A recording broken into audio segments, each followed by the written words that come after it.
Hello viewers, मैं हूं कमर चीमा, अपने यूट्यूब चैनल कमर चीमा के साथ। और व्यूअर्स, आज फिर मेरे साथ मौजूद हैं जनाब डॉक्टर इश्तियाक अहमद साहब। स्कॉलर हैं, राइटर हैं, किसी तारफ के मोहताज नहीं हैं। आप इनको सुनते हैं और सच्चाई और सच आप तक पहुंचाने के लिए बड़ी मेहनत करते हैं और बड़ी रिसर्च करते हैं। डॉक्टर साहब, आपके वक्त का बहुत शुक्रिया सर। बहुत बहुत मेहरबानी अपना कमर चीमा साहब। आपके साथ जितनी भी नशिस्तें हुई हैं, मुझे खुद उसका बड़ा मजा आया। Thank you very much. बड़ी मेहरबानी। डॉक्टर साहब, आज जो बात करना चाह रहा हूं वो आपने बुक्स भी लिखी हैं, लिटरेचर भी बहुत सारा आपने लिखा है। लेकिन आज आपसे ये डिस्कशन करनी है कि पाकिस्तान के अंदर जो जमहूरियत है ये क्यों इतनी कमजोर रही है। और ये मुसलसल मतलब आज हमें अंदाजा होता है कि शायद ये पॉलिटिकल स्टेबिलिटी होती, डेमोक्रेटिक कल्चर होता, एक इंट्रा पार्टी इलेक्शंस होते, ये जो रिवॉल्विंग डोर डेमोक्रेसी रही है, इसने बड़ा नुकसान पहुंचाया। ये सवाल तो बहुत बड़ा है। मैं जस्ट आपसे एक ओपनिंग रिमार्क्स लेना चाहता हूं, फिर हम इसको डायसेक्ट करते जाएंगे। लेकिन sir, in your opinion, democracy eight larger scale क्यों कमजोर रही है? मेरे ख्याल से आज के दौर का सबसे बड़ा सवाल यही है, और ये बार बार हो रहा है, कि एक ही दिन दो मुल्क बने थे। बल्कि आपके वो हैं ये अपना परवेज चीमा साहब, अभी वो फौत हो गए। उन्होंने कहा नहीं जी, एक दिन हम पहले आए, अपना वजूद में आए थे। एक महफिल में ऐसी बात हुई थी। तो ये बहुत अच्छा सवाल है कि एक दिन या एक दिन पहले पाकिस्तान के बनने के बावजूद एक ही पॉलिटिकल बैकग्राउंड में से दो मुल्क बने, एक जमहूरियत बना, इलेक्शन हुए और वो कंसोलिडेट हो गया। उसमें जो खराबियां हैं, जो कमजोरियां हैं, उनका भी हमें पता है। लेकिन उनके इलेक्शन होते हैं, जो पार्टी जीतती है वही हुकूमत बनाती है। और अगर कोई धांधली होती है तो उसकी प्रॉपर इन्वेस्टिगेशन इंडिया के अंदर उनका इलेक्शन कमीशन करता है। ठीक है। जी। अब इसके बरक्स हमारे यहाँ ये क्यों नहीं हो सका, यही आपका सवाल है ना। जी। जी। देखिए, किसी भी चीज को स्टडी करने के लिए पहले जो कॉन्सेप्ट होता है ना, उसको क्लियर हो जाना चाहिए। कि जब हम बात कर रहे हैं जमहूरियत की, तो हमारे ख्याल से जमहूरियत की वो क्या कैरेक्टरिस्टिक्स हैं, क्या प्रॉपर्टीज हैं जो होनी चाहिए, और अगर वो नहीं है तो उसकी क्या वजह है। ठीक है। जी। तो मेरे ख्याल से जमहूरियत जो है, एक तो है उसका प्रोसीजरल डेफिनेशन, हम्म। कि क्या प्रोसीजर है जिसको हम जमहूरी कहते हैं।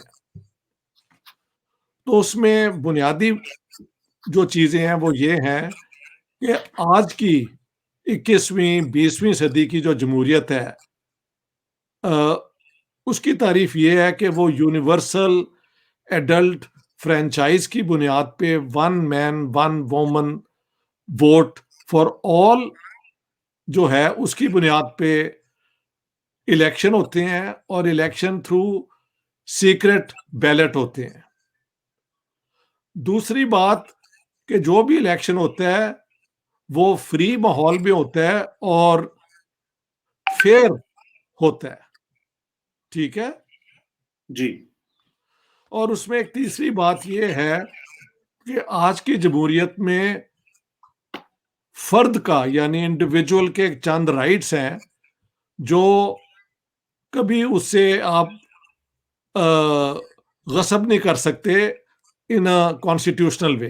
पॉलिटिकली तो होता रहता है सारा कुछ। ठीक है। जी। जी। ये है प्रोसीजरल डेमोक्रेसी। अब इसकी हिस्ट्री क्यों बनी ऐसी पाकिस्तान में, उसकी वजह यह है कि पाकिस्तान की मुहिम अ, बड़ी तेजी से 1937 के बाद, और ख़ास तौर पे 23 मार्च 1940 के बाद, ये बड़ी तेजी से आगे बढ़ी। और इसके अंदर जो लोग आए मुस्लिम लीग के अंदर, उनका कोई ज़्यादा पॉलिटिकल इंटरेस्ट नहीं था, मां सिवाय इसके कि एक यूनाइटेड इंडिया ना बने जिसके अंदर हम्म। अ, कांग्रेस की हुकूमत हो, और कांग्रेस अपनी उस हुकूमत को, जिम्मेदारी सिस्टम को ख़त्म करने में और एक सोशलिस्ट किस्म का हिंदुस्तान बनाने में कामयाब हो जाए। ये वाहिद कंसर्न्स था जिनका भी मुस्लिम लीग में 37 के बाद आए हैं। उससे पहले चंद लोग मुस्लिम लीग उन्होंने बनाई हुई थी। आप देखें 1938 तक तो पाकिस्तान, लाहौर के अंदर मुस्लिम लीग का अपना दफ्तर नहीं था। बिल्कुल सही। They didn't have an office। तो ये सारी चीजें बहुत जल्दी में हुई और तब हुई जबकि सेकंड वर्ल्ड वॉर शुरू हो गई और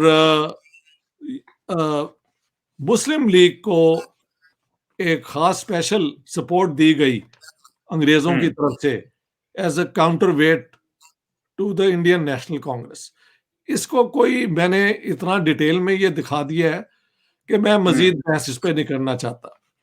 बिल्कुल सही है। अब देखें पाकिस्तान बन जाता है कामयाबी से। अगर हमारी लीडरशिप के पास, ये एको क्यों आ रहा है आपकी नहीं तरफ? डॉक्टर साहब, मेरी तरफ तो बिल्कुल ठीक है। अच्छा चलें, मुझे कुछ ये एको की साउंड आ रही है and I don't know why. हमारे जो फाउंडर है कायदे आज़म मोहम्मद अली जिन्ना के पास, उनको शायद ये शक था कि अगर वो पाकिस्तान को लीड नहीं करेंगे तो ये शायद मुल्क कामयाबी से अपने आप को एस्टेब्लिश ना कर सके। मैं इस बिल्कुल बात को मानता हूँ, चलो ये बात काबिल कबूल है, लेकिन उसके पास चॉइस तो थी ना कि वो प्राइम मिनिस्टर बनते बजाय गवर्नर जनरल बनने के। हाँ। अगर वो प्राइम मिनिस्टर बनते तो जो निज़ाम हमने पार्लियामेंट्री डेमोक्रेसी के असूल हैं कि प्राइम मिनिस्टर के पास रियल पावर्स होती हैं ऑफ गवर्नमेंट, गवर्नर जनरल के पास नहीं होती। लेकिन इसके बरक्स हुआ, Mohammad Ali Jinnah became the governor general of Pakistan, और ऐसे गवर्नर जनरल जिनके पास वो पावर्स थी जो इंडियन वाइस रॉयज और गवर्नर जनरल्स के पास कभी नहीं थी हुई। बिल्कुल सही। ये इन्होंने 1935 एक्ट जो था और 18 जुलाई 1947 इंडियन इंडिपेंडेंस एक्ट को तरमीम करवा के ये एक्वायर की पावर्स। बिल्कुल ठीक। और उन पावर्स को फिर उन्होंने जिस तरह इस्तेमाल किया उससे जमहूरियत की जड़ें काट दी गई।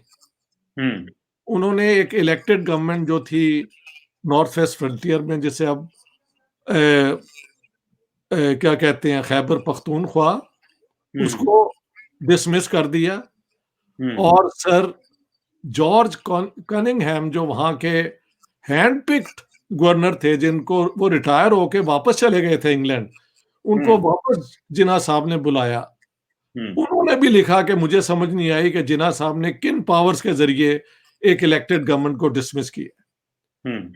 इसी तरह उस जमाने में खालिद बिन सईद, जो हमारे बहुत बड़े नाम हैं पॉलिटिकल साइंटिस्ट और पॉलिटिकल हिस्टोरियन, वो कहते हैं मैं नॉर्थ वेस्ट फ्रंटियर में गया और मैंने रिसर्च की और मुझे ये यकीन हो गया कि जो हुकूमत थी ना उस जमाने की, डॉक्टर खान साहब की, वो तैयार थी कि अब तो गया पाकिस्तान बन, और गवर्नमेंट ऑफ पाकिस्तान के साथ वो मिल के आगे बढ़े।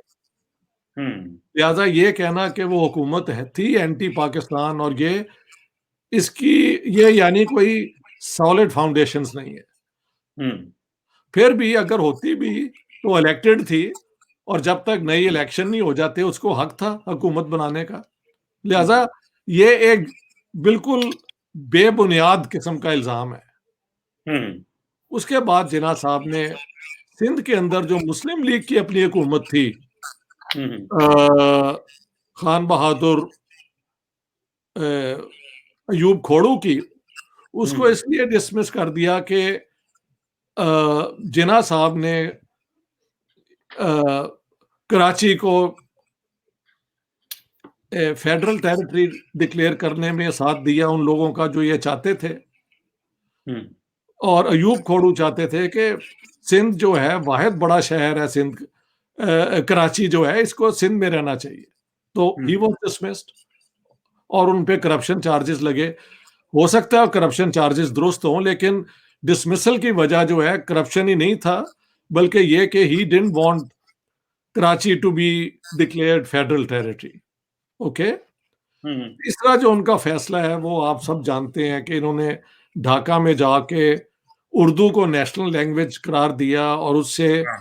जो बंगाली हैं 55% उनकी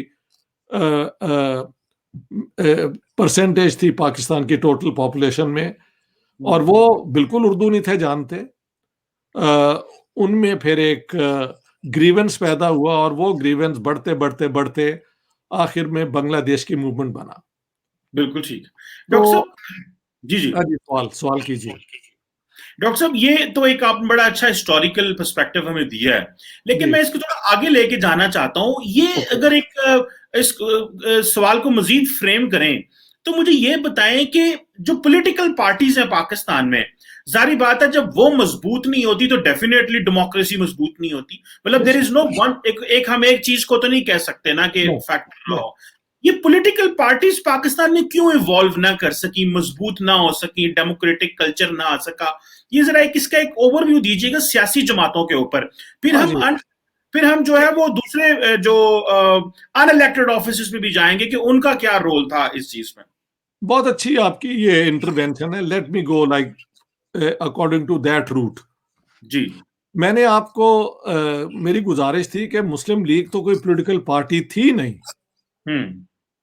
वो तो एक कलेक्शन था उन फोर्सेस का जो ये नहीं थे चाहते कि एक जमहूरी हिंदुस्तान बने, कांग्रेस की हुकूमत बने जिसके अंदर जिम्मेदारी सिस्टम को अबॉलिश कर दिया जाए और इगैलिटेरियन सोशलिस्ट चेंज लाए जाए। ठीक है। हम्म। लिहाजा मुस्लिम लीग के अंदर जो लोग भी आए उनका कोई जमहूरी कल्चर नहीं था। यानी पंजाब से लैंडलॉर्ड्स आए जो उससे पहले पंजाब यूनियनिस्ट पार्टी में होते थे,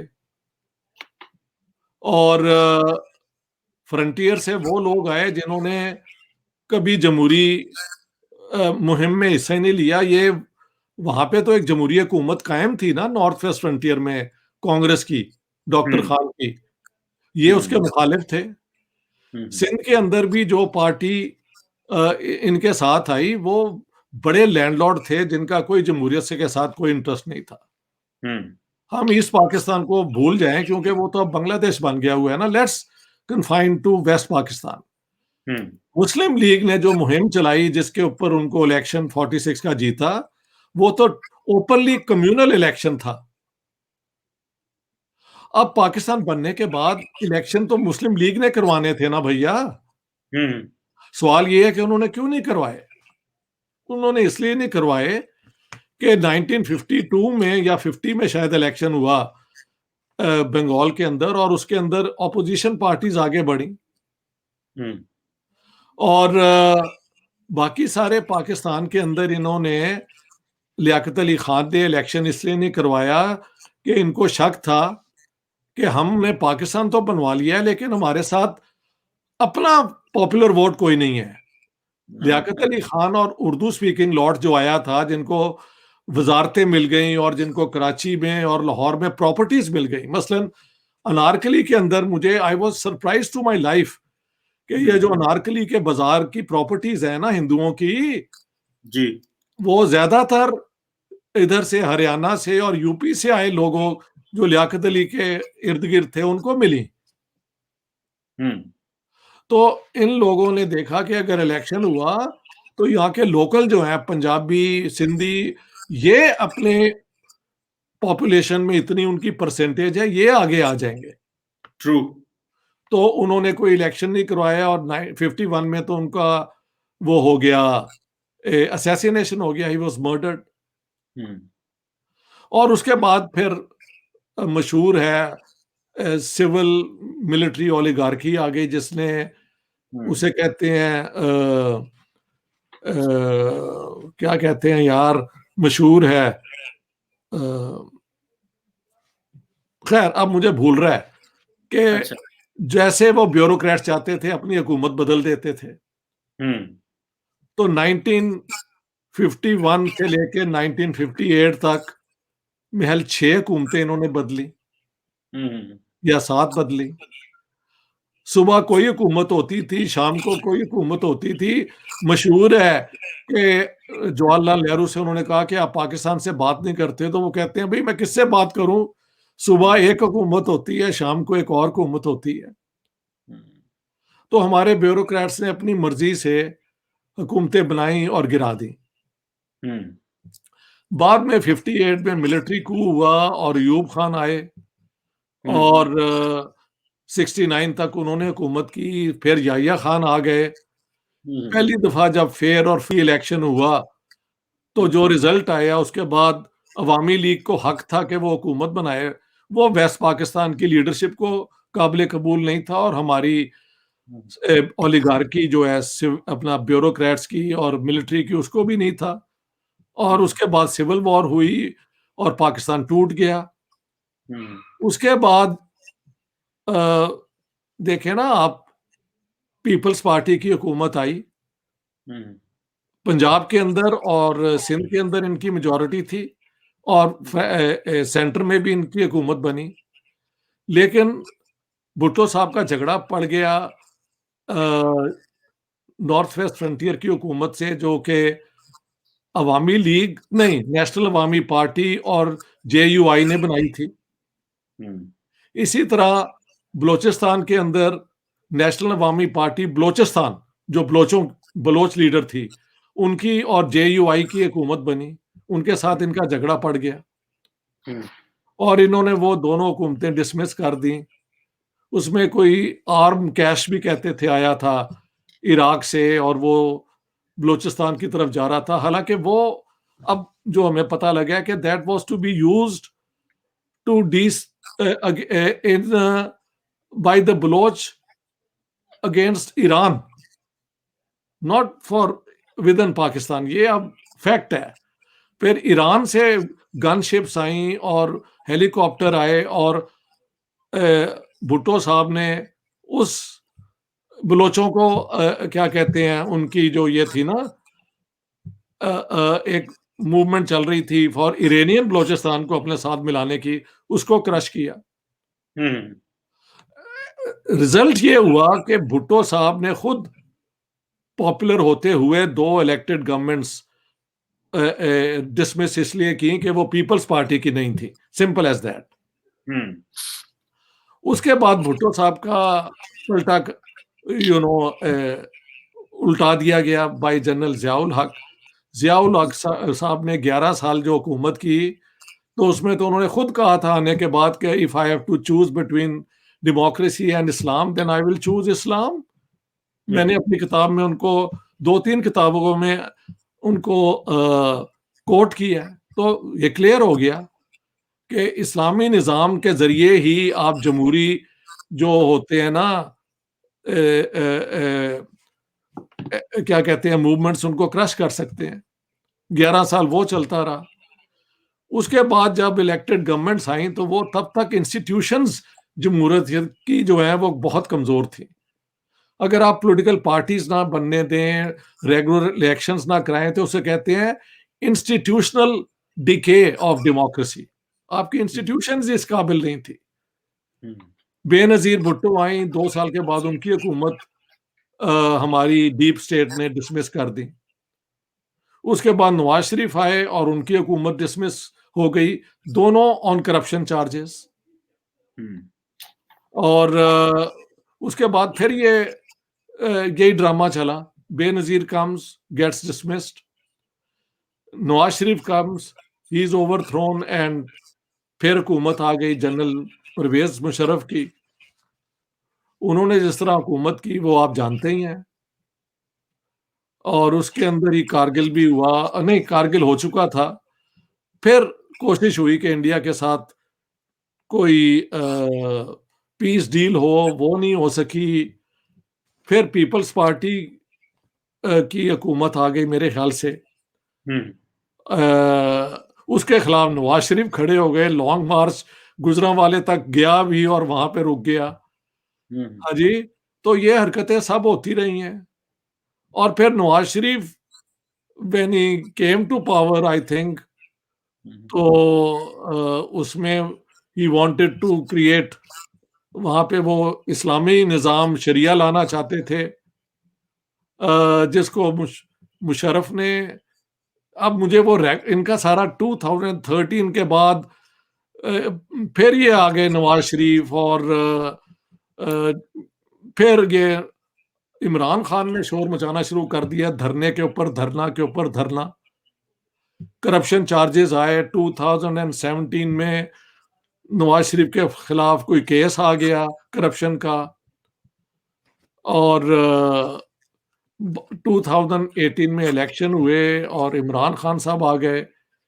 उसके बाद आपके सामने ही है कि इमरान साहब खान ने किस तरह हुकूमत चलाई है। हम्म। तो जमहूरियत के ऊपर जो होती है ना, एक कंसेंसस ही नहीं है। अगर आप हाँ, एक इस्लामिक स्टेट बनाना चाहते हैं तो जमहूरियत वहां पे फिट नहीं होती। अगर होगी जमहूरियत तो वो मेजॉरिटेरियन डेमोक्रेसी बन जाएगी, जिसमें माइनॉरिटीज को आप ओप्रेस करेंगे। माइनॉरिटीज तो डॉक्टर साहब ऑलरेडी ओप्रेस्ड है ओप्रेस पाकिस्तान बिल्कुल में। सही। डॉक्टर साहब एक और बात पूछना चाहता हूँ। जी। अ, ये अक्सर लोग सवाल भी पूछते हैं और मैंने भी इस पे थोड़ी तहकीक करने की कोशिश की है। जी। तो सियासी जमातों पे बात कर रहे हैं कि ये इवॉल्व क्यों ना हो सकी। ये जो पाकिस्तान की मजहबी सियासी जमातें हैं, जी। अच्छा, इनका स्लोगन ये रहा है कि जी हम डेमोक्रेसी चाहते हैं, प्राइमरली जमात इस्लामी जेयूआई, क्योंकि ये दोनों डेमोक्रेटिक इंस्टीट्यूशंस के लिए चेंज लाना चाहते हैं। ओके। तो सवाल ये है, और दूसरी तरफ पाकिस्तान की मेजॉरिटी लोग, 80% लोग, 70-80% लोग ये चाहते हैं कि मुल्क के अंदर शरीयत आ जाए। ठीक है, लेकिन ये कभी लोगों ने इन मजहबी सियासी जमातों को वोट नहीं दिया। इसकी क्या वजह है कि इस्लामिस्ट जो हैं वो कभी पाकिस्तान में पावर में नहीं आए? They are good in agitation, street power अच्छी कर लेंगे, आपको जो है ब्लैकमेल अच्छा कर लेंगे, लोगों को सड़कों पे बिठा के रियासत को मफलूज करने की कैपेसिटी रखते हैं, but they don't have the capacity to transform the system. अवाम चाहती है मुल्क में इस्लामी निजाम आए, लेकिन वो उन लोगों को वोट क्यों नहीं देते जो इस्लामी निजाम की बात करते हैं? बात यह है कि ये जो स्टडीज है ना, कि लोग चाहते हैं कि इस्लामी निज़ाम आए, वो सवाल जिस तरह फॉर्मुलेट किए जाते हैं, लोग हिम्मत ही नहीं करते उसके खिलाफ अपनी राय देने का। समझ गए आप? जी। तो आप इस तरह है ना कि वोट क्यों नहीं मिलता फिर जमात इस्लामी को और जेयूआई को? ये महल ये सवाल बुनियादी है। अगर जी। लोग अगर लोग शरिया के हक में भी हैं, वो बात ये है कि जैसे पहले भी बात हुई थी, हमारा मिजाज जो यहाँ पे है ना, वो बेसिकली तमाशबीन वाला है। और मैं इसे सीरियसली बात कर रहा हूँ। हमारे यहाँ वो अफसुर्दगी जो है वो है नहीं, जो हम्म। अरब डेजर्ट की हो सकती है, या ईरान के अंदर ये वो ले आए, ये जो है आयतुल्लाहs ले आए। हमारा जो मिजाज है उसके अंदर नाच गाना, मौसीकी, पोएट्री, उसके अंदर किस्से कहानी है। गांव के अंदर जब लोग बैठ जाते हैं हुक्के के साथ, तो कई किस्से सुनाए जाते थे। हम्म। यहाँ पे फिल्म इंडस्ट्री का बहुत रोल रहा है हिंदुस्तान में, पाकिस्तान में। ये एक बहुत बड़ा एक फैक्टर है कल्चरल, कि लोगों के अंदर जो जिंदगी को जिंदगी के प्लेयर्स को एंजॉय करने का भी एक कल्चर है। हम्म। तो आप देखें, हमारी कॉन्स्टिट्यूशन ने पहले से ही कहा है कि आप सॉवरेंटी ऑफ गॉड को एक्सेप्ट करें। हम्म। आपने जो एक कम्युनिटी को गैर मुस्लिम करार दिया है, आप उसको एक्सेप्ट करें। तो उसके बाद जब वोट लोग देते हैं, तो वो फिर इमरान खान को देंगे या नवाज शरीफ को देंगे या जी। पीपल्स पार्टी को देंगे, जो इतनी कट्टर नहीं है जितनी कि जमात इस्लामी की है या जेयूआई है।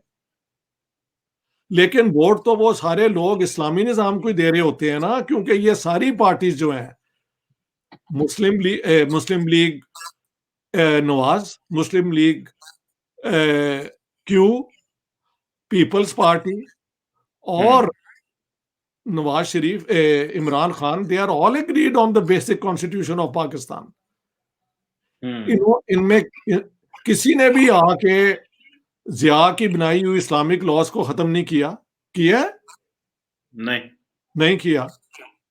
तो लोग फिर भी समझते हैं कि इनको वोट दे के जो हमारी चंद खुशी हैं, मसलन सुना है ड्रामा होता है और ड्रामा के अंदर बहुत बेहुदा बातें होती है, ये इस किस्म की हुकूमतें होने देती हैं। अगर जमात इस्लामी की आ गई तो वो भी छोटे मोटे जो है ना वल्गर प्लेयर्स वो भी खत्म हो जाएंगे। हाँ, आप देखें ना जमात इस्लामी वाले तो आपको हंसने भी नहीं देते। हाँ, और लेकिन शेख रशीद तो लोग हंसा लोग रोज लोगों को हंसा रहे होते हैं। हाँ, तो पीपल वांट इस्लाम बिकॉज इस्लाम से कहना कि मैं नहीं चाहता इस्लामी निज़ाम साइकोलॉजिकली मेच्योर नहीं है ये कहने के कि मैं मुसलमान हूं, इस्लाम मेरी अपनी बिलीफ है, लेकिन सियासी हाँ, तौर पे मैं जमहूरियत पसंद हूं। वो हाँ, इतनी हिम्मत नहीं रखते। ट्रू। तो वो इमरान खान को ही देते हैं जो आपने बताया था या पता नहीं कौन बता रहा था कि वो लाहौर में जो हुआ था उनका, उसमें वो वेस्टर्नाइज्ड लोग अपना वो डांस म्यूजिक भी प्ले कर रहे थे और इस्लामिक वो क्या कहते हैं आयतों का रोल भी था, और इमरान खान ने वहां पे नमाज पढ़नी भी शुरू कर दी थी। वो तो सही कह रहे हैं वो, मैं ये तो जो इसको। जी, ये जी। जो कॉम्बिनेशन है ना, ये बाकी दुनिया में कहीं नहीं है, ये सारा पाकिस्तान के अंदर ही मुमकिन है। सही कह रहे हैं आप। ये इमरान खान जब तकरीर शुरू करता है, ईया का नाबुदो व ईया का नस्ताइन, हाँ, और ये अमूमन अपना वो जो स्टेज पे खड़ा होता है तो पीछे भी लगा होता है, बड़े बड़े ऐसे हुआ है और कि वो वो। सारी खूबसूरत लड़कियां और टेडी बॉयज जो हैं वो साथ होते हैं और वो हाँ, नाचते हैं और वो ये एंजॉय करते हैं। तो ये भी साथ साथ होता है। दोनों चीजें इमरान खान ने चला दी हैं। जमात और जमात इस्लामी तो ये कर नहीं सकती, ना ही जेयूआई कर सकती है। और देख लें, इस दोनों चीजों के साथ उसने केपी को 2 दफा वाइप आउट कर दिया है। मतलब यस। इस्लामी वैसे ही खत्म कर दिए उसने वहां से। और यही पीपल्स पार्टी ने आके बाकी जो थी ना वो मौलवियों की मूवमेंट को खत्म कर दिया था। हाँ, हमारे लोग ये इंटेलेक्चुअल मॉरल कैपेसिटी नहीं रखते कि मैं एक सेकुलर स्टेट में बिलीव करता हूं, पाकिस्तान को सेकुलर कर दो। बिल्कुल सही। डॉक्टर साहब, हाँ।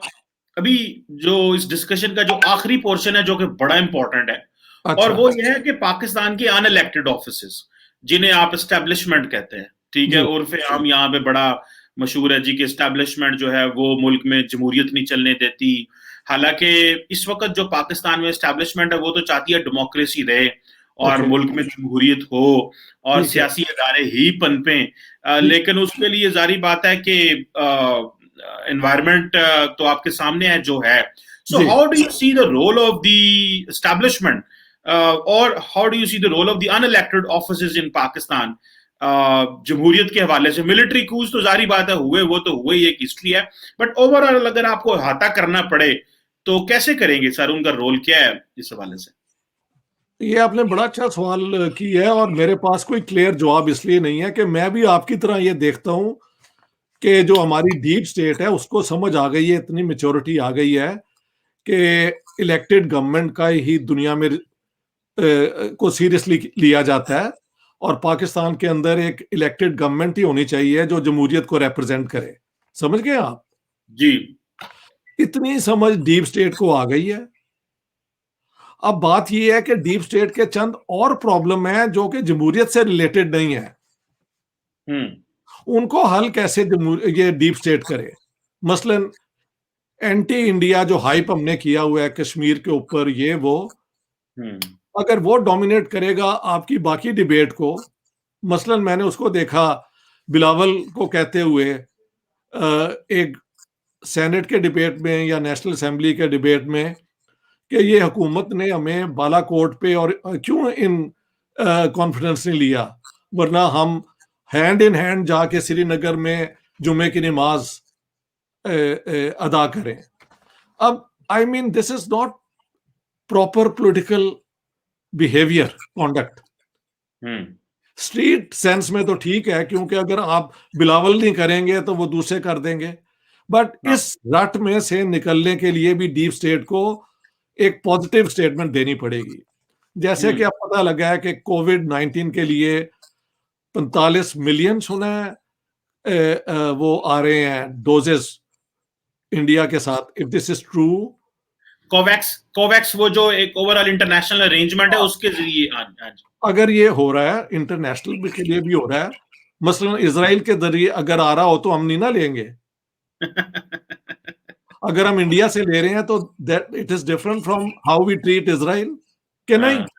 हाँ हम ले रहे हैं, इंडिया से आ रहा है, कौन दिलवा रहा है इज नॉट इम्पोर्टेंट। हाँ, अगर इंडिया से आके पाकिस्तान के लोगों के जिस्म में वो आएगा तो then it is from India, समझ गए ना आप? बिल्कुल सही। इसराइल से तो हम नहीं ले रहे। कल हाँ, को इसराइल से दोस्ती हो जाए तो ले लें, मुझे उसमें कोई इतराज नहीं है। लेकिन फिलहाल this is a good example to prove कि अगर इंडिया से आ रहा है, कौन दिलवा रहा है, अगर वो हमारे यहाँ आके और पाकिस्तान के लोगों को सर्व कर रहा है तो it's a great step forward. Exactly, agree with you. तो हम इसको माने, अगर I think this is positive, अगर deep state is letting it happen. मेरे ख्याल से डीप स्टेट को यह भी समझना पड़ेगा कि you can't make India change it's policy on Kashmir by your threats, और दुनिया की ओपिनियन इसमें कोई इन्वॉल्व नहीं है। अभी अमेरिका ने कहा है यूनियन टेरिटरी ऑफ कश्मीर, साथ हाँ साथ जी। उन्होंने कहा है ना, आपने नोट किया है, और वो के साथ ये भी कहा है डिस्प्यूटेड है और यूनियन टेरिटरी भी कहा। वो डिस्प्यूटेड इसलिए है कि पाकिस्तान और इंडिया की अभी तक उस पर एग्रीमेंट नहीं हुई। It's a clear statement, but जहां पे उन्होंने यूनियन टेरिटरी कर दिया है, the debate is over. Over, true. The debate is over. और कोफी अनान ने कहा था कि दिस इशू जो है, Security Council is under no obligation to act, it is under chapter 7 या chapter 6, one of those chapters which requires the parties in dispute voluntarily to come to an agreement। समझ गए ना आप? True. तो America ने जो अब कहा है वो बिल्कुल यही है जो आपने भी नोट किया है कि union territory, but of course it is still to be settled. मैं कहता हूं इसको सेटल कर लो, हाँ, और ये आपका बड़ापन होगा, क्योंकि आप पाकिस्तान और इंडिया के लोगों को निजात दिला देंगे इस बेकार एक झगड़े से। मैं उन लोगों में से हूं जो आपकी तरह कश्मीरियों की आजादियों के हक में है, लेकिन ये आजादियां हम यहाँ पे स्वीडन में, डेनमार्क में हर रोज एंजॉय करते हैं without any problem of the formal border of Portugal, India, Portugal, France, Denmark और स्वीडन। बॉर्डर भी हैं लेकिन आजादियां भी हैं। यही कश्मीर के लोगों को आजादियां मिलेंगी और पंजाब के लोगों को भी। यार हम पंजाब में क्यों ना बात करें, हाँ, हम भी चाहते हैं आना जाना वहां पे हो, ये एक नॉर्मल माहौल। ये जिस दिन होगा, जमहूरियत के बगैर गुजारे ही नहीं पाकिस्तान का। पाकिस्तान की डीप स्टेट भी जमहूरियत के खिलाफ अब नहीं है मेरे ख्याल से। ट्रू। मिलिट्री वो क्या कहते हैं, कू करना नामुमकिन नहीं है, मगर बहुत अनलाइकली है, ये कहना चाहिए। काउंटर प्रोडक्टिव हो जाएगा, बहुत ज्यादा काउंटर प्रोडक्टिव हो जाएगा। लेकिन जमहूरियत को रोक कौन रहा है? आपके ऐसे फैसले जो जंग के अलावा आप हाल ही नहीं कर सकते, और जंग आप कोई ऐसी कर नहीं सकते जिसमें वो आपके प्रॉब्लम हल हो जाए, तो अमन से ही होगा ना। और जमहूरियत का तो एक बुनियादी असूल है कि all conflicts are to be resolved through peaceful negotiations, true. Not not only internally but externally as well. True. Doctor साहब, इसका एक एंगल तो ये हो गया जी। एस्टैब्लिशमेंट के या डीप स्टेट जो भी कह लें, लेकिन इसका एक और एंगल भी है। वो ये है जी। कि जो पॉलिटिकल पार्टीज हैं वो एस्टैब्लिशमेंट को ड्रैग करती हैं पॉलिटिक्स में। हाँ, मुझे और एक तो ड्रैग करती हैं, और दूसरा इसका एक है अपने पॉलिटिकल सेटलमेंट के लिए। जैसे कि इमरान खान एक न्यू एक्टर है, तो ड्रैग कर लिया, ठीक है, धरना दिया तो कहा जी मेरी राहील शरीफ से बात हो गई है, ठीक है, अंपायर की उंगली उठ जाएगी।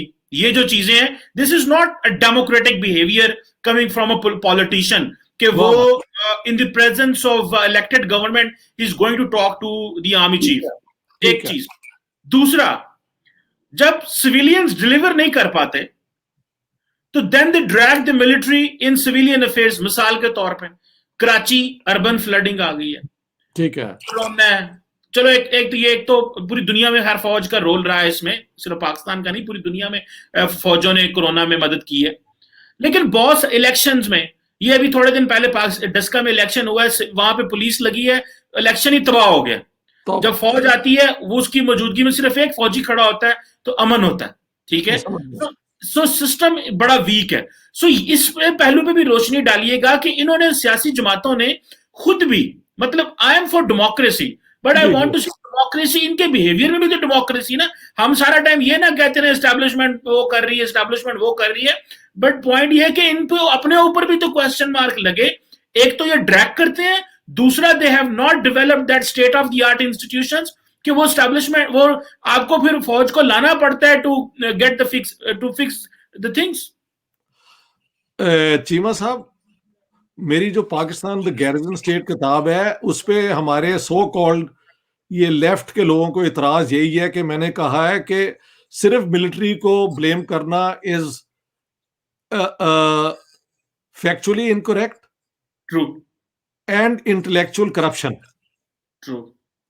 आर्मी जब भी आई थी 58 में, लोगों ने उसको वेलकम किया था क्योंकि the politicians prove to be rotten. और ये रॉटननेस जो है ये आज तक चल रही है। और आपने इमरान खान का एग्जाम्पल दिया कि एम्पायर कर देगा उंगली, ये कोई कोई डेमोक्रेट ऐसी बात करता है? नहीं करता ना। ट्रू। और अब ये जो पीडीएम की मूवमेंट है, इसका भी सुना है बैक, वो क्या कहते हैं, बैकडोर से कोई निगोशिएशंस होती हैं डीप स्टेट के साथ। महल डीप स्टेट वालों को डिक्लेयर कर देना चाहिए कि हम इलेक्शंस के जरिए जो हुकूमत आएगी उसको ही मानेंगे, और ये जो धरना शरने का कल्चर है ना, this will not be allowed. कुछ ना कुछ आपको थोड़ा सा डीप स्टेट को अपनी power in a productive manner भी इस्तेमाल करनी चाहिए। यानी आप देखें, जमहूरियत तक पहुंचने तक जमहूरी इंस्टीट्यूशंस को मजबूत करने के अंदर भी स्टेट का बहुत रोल होता है। साउथ कोरिया के अंदर भी ऐसे ही हुआ, और क्या कहते हैं, ताइवान में भी ऐसे हुआ। और हम तो कहेंगे कि सिंगापुर के अंदर भी उन्होंने अथॉरिटेरियन मीन्स के साथ स्टेट को पावरफुल किया। आप स्टेट को इस तरह इस्तेमाल करें कि ये धरना शरना जब ये लेके आए आपके पास, तो आप इनकी कोई सपोर्ट ना करें, लेकिन एक दफा जेन्युइन फ्री इलेक्शंस आप जरूर कराएं पाकिस्तान में। और उसके बाद जो हुकूमत आए उसकी टोटल सपोर्ट हो, जब तक कि वो कॉन्स्टिट्यूशन और उसके मुताबिक अपना काम कर रही है। Deep state can not withdraw from this situation, क्योंकि ये सारा कुछ अल्टीमेटली तो डीप स्टेट की डिसीजन पे डिपेंड कर रहा है ना अब। लेकिन हमारी पॉलिटिकल पार्टीज का कोई कल्चर डेमोक्रेटिक नहीं है, ये भी बिल्कुल दुरुस्त है। ट्रू। ये सारा सिलसिला इतना रॉटन हो चुका हुआ है कि इसमें कोई बुनियादी फैसले करने पड़ेंगे। ट्रू। एंड याहिया खान ने 1970 में जो इलेक्शन कराया था वो वाकई फेयर और फ्री था। अब कहते हैं कि ये इमरान खान को डीप स्टेट लेके आई थी, ये तो इलेक्शन जी झूठा है। उससे पहले जब नवाज शरीफ हुकूमत में था तो ये इमरान खान ने धरने लगाए हुए थे कि ये सारा इलेक्शन ही झूठा है। अब I don't know how will this be done के इलेक्शन फ्री हों और फेयर हों और आर्मी के जरिए ही हों, व्हाई नॉट, अगर उसके जरिए ही होते हैं, लेकिन हो फ्री और फेयर, और जो भी हुकूमत आए वो अकॉर्डिंग टू द लॉ यार सारा सिलसिला है। ठीक कह रहे हैं सर। मैं आपको बात बताऊं, मैं भी इस सिस्टम को देखते रहते हैं, हम क्योंकि यहाँ पे रहते हैं तो बड़ा करीब से देखते हैं जी। एस्टैब्लिशमेंट या बाकी जो अदारे हैं हमारे, फौज वो चाहती है जमहूरियत, इस वक्त वो चाहते हैं। माजी का जो हुआ हमें उसकी बात नहीं करनी, लेकिन आज की बात कर रहा हूँ। मैं एग्री करता हूँ आपसे, मैं एग्री कर रहा हूँ। वो चाहते हैं जमहूरियत हो, क्योंकि वो देखें जो म्यांमार में हो रहा है, क्या हो रहा है, बिल्कुल काउंटर प्रोडक्टिव है, मतलब बल्कि काउंटर प्रोडक्टिव हो गया। अभी सिर्फ प्रॉब्लम पता है क्या है, अभी प्रॉब्लम क्या है, फौज कहती है कि हम सिविलियन की मदद करेंगे, चलो दहशतगर्दी की जंग जीत ली, अभी ये करते हैं कि अभी आए इकोनॉमी ठीक करें। वाह जी और वाह, मैं आपको बहुत बात अच्छा। बताऊं, मैं आपको बड़ी सर पते की और मैं अंदर की बात बता रहा हूं। ओके। इन्होंने ये कहा सियासी जमातों ने कि हम जनाब लाहौर माल रोड बंद कर देंगे। चलो। उन्होंने कहा भाईजान गल सुन लो साडी, माल रोड बंद नहीं होएगा, पाकिस्तान में कोई कारोबारी मरकज बंद नहीं होगा, ये वाह याद वाह, रखें। ठीक है। M2M कराची बंद करती थी, अभी कराची बंद नहीं होता। उन्होंने कहा लोगों को ये जो जगह टैक्स आप लोग करते हैं ना कि जमहूरियत के नाम के ऊपर, देखिए ये भी तो चीज है ना, सारा टाइम आप ये तो नहीं है कि जरदारी करप्ट हो, नवाज शरीफ करप्ट हो, तो अब सारी जो सियासी जमातें और उनके जो आल औलाद आ जाए वो अपने बड़ों की जो बुरे काम है उनको डिफेंड करते रहे, ये भी तो कोई जमहूरियत नहीं है ना। बिल्कुल और जमहूरियत साथ ही नहीं है, उन्होंने मना बिल्कुल किया, नहीं है। एस्टैब्लिशमेंट ने भी ये कहा है, उन्होंने कहा भाई साहब मुल्क में इकोनॉमिक एक्टिविटी चलते रहने देनी चाहिए, और अगर कोई बंदा कारोबारी मरकज बंद करेगा, कारोबारी रोड बंद करेगा, तो उसको हम ये नहीं करने देंगे, क्योंकि बहुत मुल्क अच्छा है, के अंदर बहुत ये अच्छा है। ये कोई डेमोक्रेसी नहीं है कि जी हमने अपना एहतजाज एक करना है तो लाहौर के सारे कारोबार बंद होंगे। मेरी तरफ से एक पैगाम आप डीप स्टेट को दे दें कि ये आपकी पावर में ही है कि पाकिस्तान की इकोनॉमी को रिवाइव करें। अब आप ट्रू, यही हो रहा है। ये जब होगा, देखिए मुझे हर रोज मेरे टेलीफोन पे, टेलीफोन तो अब नहीं होता, वो जो व्हाट्सएप और ये और वो, यानी रोज मेरी दिन में कई दफा लाहौर, पाकिस्तान, इस्लामाबाद, कराची से कम्युनिकेशन हो रही होती है, इंडिया से भी दोस्तों से हो रही होती है। वो कहते हैं सर इतना बुरा हाल है इकोनॉमी का कि हाँ, हमारी दुकान से एक जमाने में 1 लाख की सेल होती थी डेली, अब 5,000 की हो जाए तो हम बड़े सेटिस्फाइड होते हैं। इन्होंने तो सत्यानाश कर दिया है ये सारी जो आजकल। So the way to recovery is through revival of the economy. True. उसके और देखिए, deep state should provide all opportunities to our entrepreneurs, our shopkeepers, our business people, कि वो इकोनॉमी को रिवाइव करें। एम्प्लॉयमेंट होगी तो लोग खुश होंगे ना। सर नेक्स्ट डोर इंडिया 6-7 हाँ, परसेंट पे ग्रो कर रहा है, बांग्लादेश 5-6% पे ग्रो कर रहा है, हम 2% पे कर रहे हैं। डीप स्टेट ही करवा सकती है।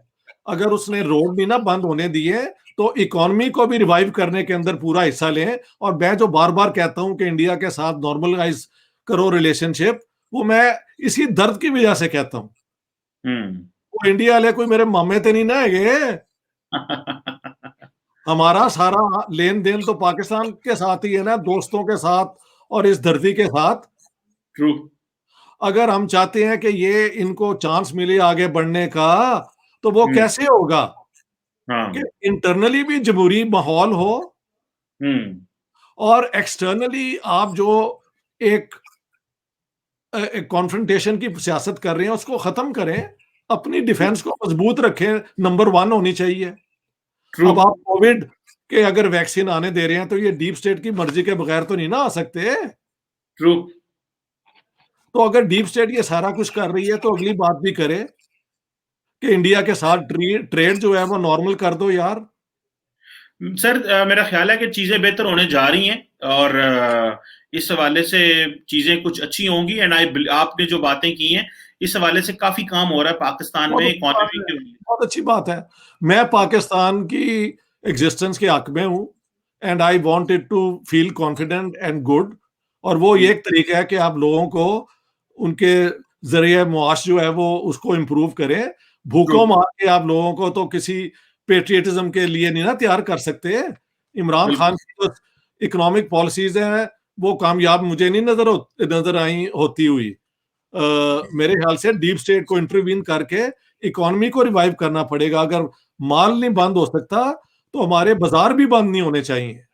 सही कह रहे हैं, सही कह रहे हैं डॉक्टर साहब। इसी के साथ इस डिबेट को कंक्लूड करते हैं, और जो आपसे आज का सवाल था कि डेमोक्रेसी पाकिस्तान में क्यों कमजोरी, आपने उसको हिस्टोरिकली पिक किया, और फिर जो पीएम पाकिस्तान मुस्लिम लीग के हवाले से बताया, पॉलिटिकल एलीट के बारे में, इस्लामिस्ट के बारे में, फौज के बारे में, ब्यूरोक्रेसी के बारे में डिस्कशन हुई, तो डेफिनेटली इसका जो पैगाम है डेफिनेटली व्यूअर्स तक पहुंच गया है कि why democracy in Pakistan remain weak, और हमने सोल्यूशन भी इसी में दिया है। The solution is there in the discussion, बहुत ऑब्वियसली। जो देखेंगे, जो सुनेंगे, उनको समझ आ जाएगी।